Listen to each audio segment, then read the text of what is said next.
Hey, this is Al from Transformational Gaming.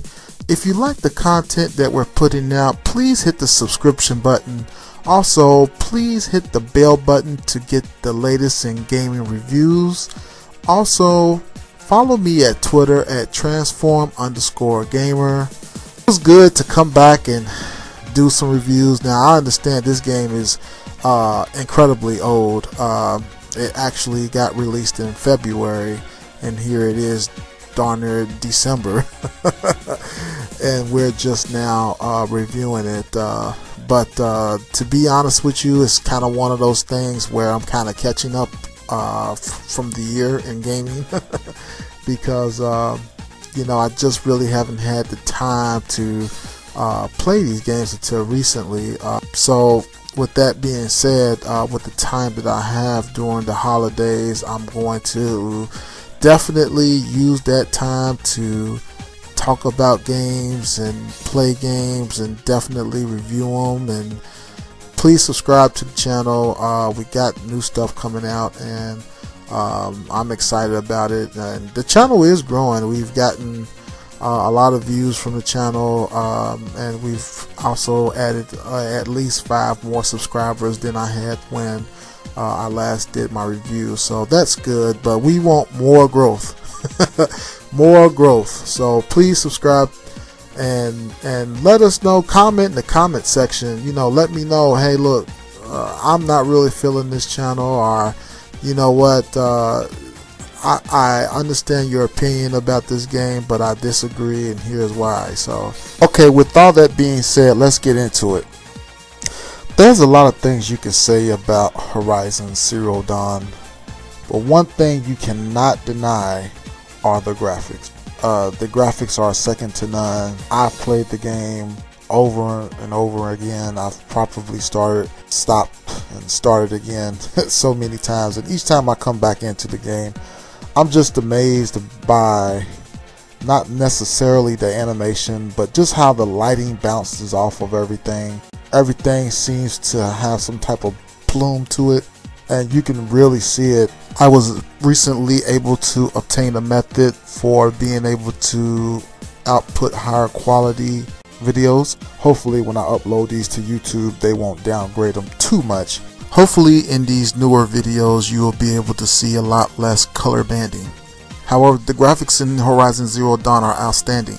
Not just detailed, but they just have some type of plume coming off of them, and that's of course one of the graphical advantages of the GPU. Not just in, you know, PlayStation 4, but any GPU, they have the ability to pop off the screen at you. I played this game in HDR, so and that's why this game may look a little bit more colorful as far as the hue is concerned, because when you record in HDR, the color mapping just falls back on the same color. So there may be different spectrums of colors coming out of the HDR, but you know, when it comes back to HD or non-HDR formats, they just map back to the same color, and therefore you get a lot more hue off the objects. But with that being said, you know, the graphics on here are just incredible. Every time I played Horizon Zero Dawn, I just found the new thing that was added that I did not see and initially, and it just seemed like every time I came back I was just amazed. So kudos to Guerrilla to be able to push out these graphics. I see why Kojima is using this graphics engine for his game, Death Stranding, because if they can extract any more graphical power out of here, I'm pretty sure that Death Stranding is going to look amazing. I mean, this is one of the best graphical engines to date, and you know, I know Xbox One X is out, but I don't see any game. I haven't played all the games, but I don't know. All those graphical acronyms can only take you so far, and then after a while you gotta have the artist to paint the picture. So that's what Sony's good at. Sony has the studios backing.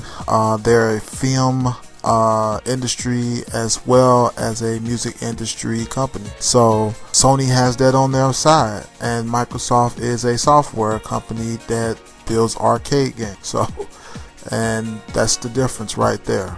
And again, I'm not going to talk about anisotropic filtering and anything like that, but I will say this: everything from the waterfall and the forest at night really comes alive. With HDR enabled, you are really able to see the details at night. Those subtle details is what really makes the graphics come alive, especially when you're under the trees in the forest and the moonlight is kind of coming in on you, filtering through the leaves. Also, the snowy areas really look like snow.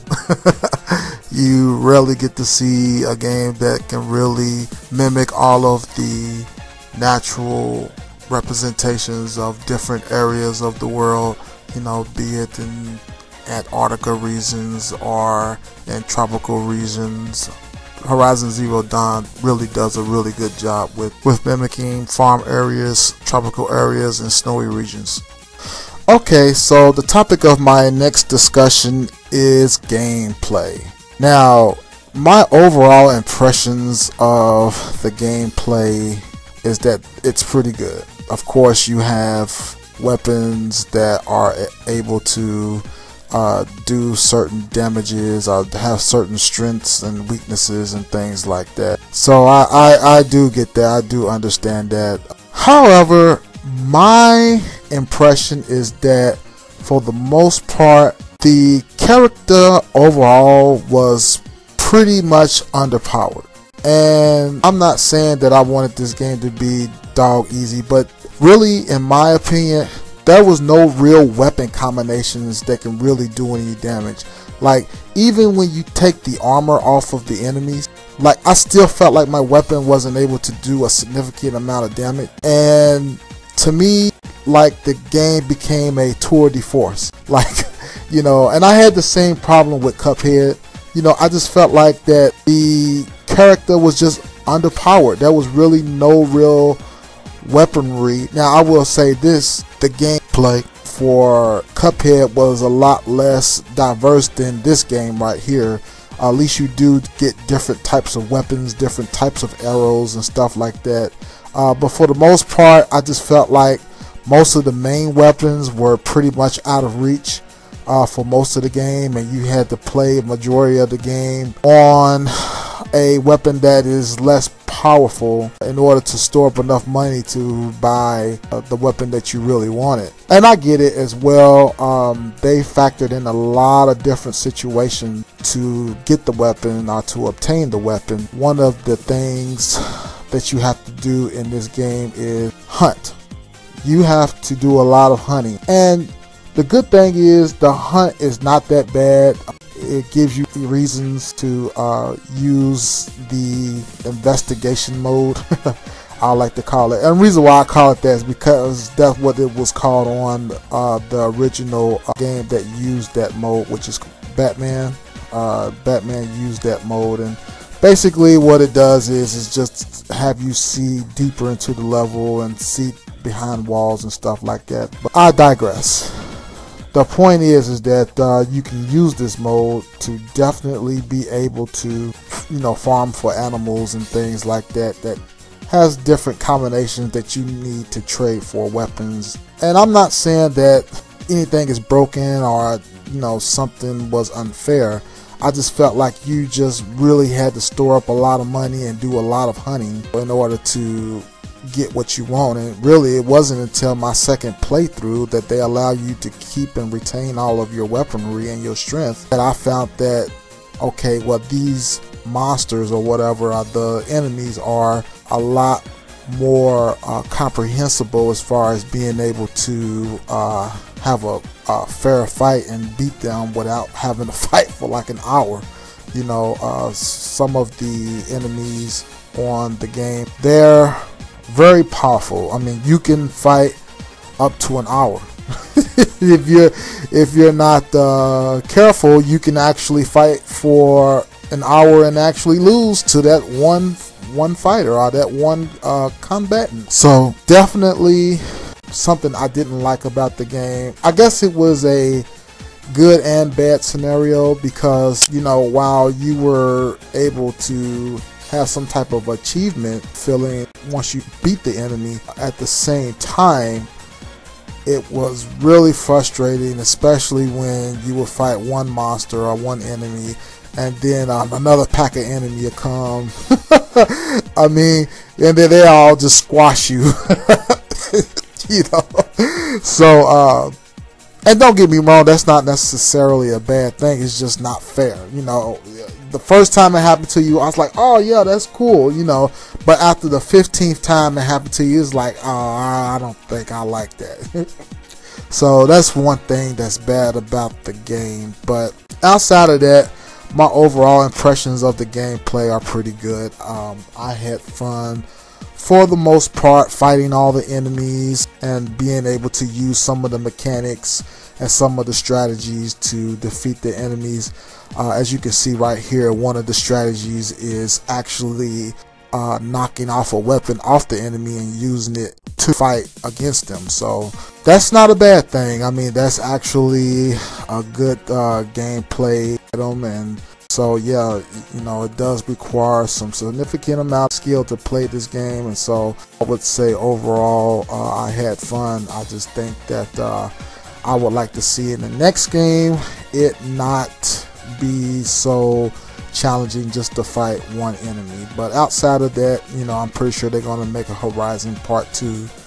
And yes, I would like to see my character a little bit more powerful than Aloy was, and possibly see the next iteration of Aloy a lot more powerful than she is in this iteration. But outside of that, the game has some highlights. I mean, the enemies are definitely you know, unique.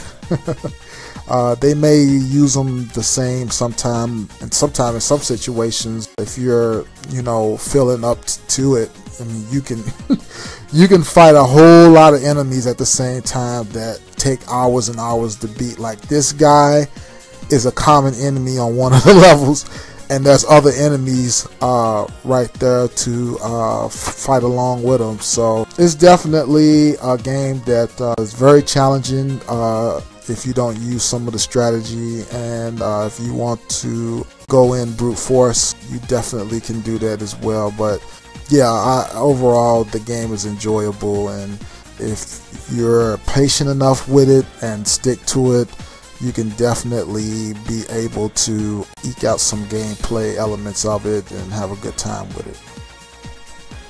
My impression of the game, well, my impression of this game is that this is a graphical showpiece. The theme right now in gaming seems to be having underpowered characters, and the last few games that I beat, I felt like that my character was very underpowered.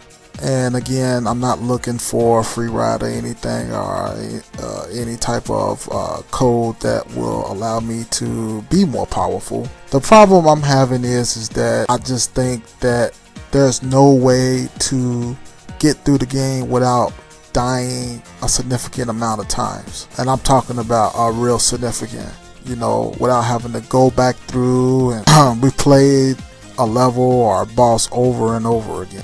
And that part is annoying, and it's not necessarily a bad part of the game, but I think that is a notable part of the game that I'm looking at myself and I'm like, why am I not powerful enough to hit this guy in a specific spot without it not taking off 25%? I even take 10%, you know, of the enemy's health. I mean, these enemies are crazy powerful. With that being said, it is somewhat realistic that if you're fighting some type of prehistoric beast or something like that, that you're not going to take off that much energy. But at the end of the day, our characters are superheroes, and that's kind of the way I look at it. They should have some type of power that makes them not look so pedestrian.